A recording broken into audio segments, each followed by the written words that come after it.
Bonjour, je me présente.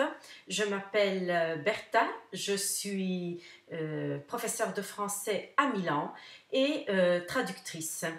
Donc, je voulais vous parler aujourd'hui d'un roman que j'ai traduit qui s'intitule en français Le Feu intérieur. C'est un roman qui a été publié par la maison d'édition parisienne Edilivre en juin dernier, en juin 2012, et qui a été publié en un premier moment en italien par la maison d'édition Lupetti Editori, et le romancier s'appelle Giovanni Andreoli. Le roman italien s'intitule Il fuoco dentro. De quoi s'agit-il? Donc, je vais vous parler avant tout donc, du protagoniste qui s'appelle Federico.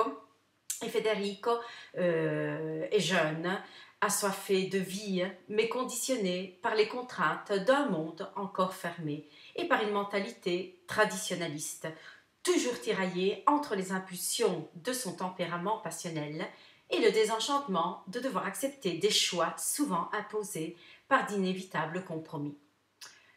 Federico, que fait-il? Eh bien, il raconte sèchement et sobrement sa complexe biographie existentielle, les années universitaires pleines d'insouciance, le retour au village natal dans l'arrière-pays à Brusin et les problèmes économiques imprévus de sa famille.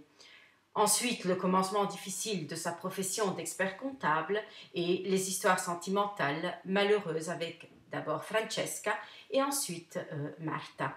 Et finalement, la joie d'un enfant. Ce sera donc Davide, le fils tant désiré et aimé, qui dissipera les contrastes non résolus qui animent le protagoniste. Federico réussira donc à instaurer avec son fils un rapport de sincère complicité et d'affection réciproque.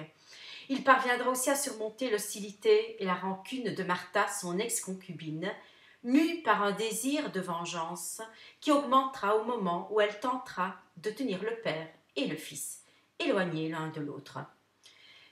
Il s'agit donc d'un roman sur les vicissitudes que chacun de nous pourrait vivre, capable d'affronter des thèmes fortement actuels et jamais assez débattus.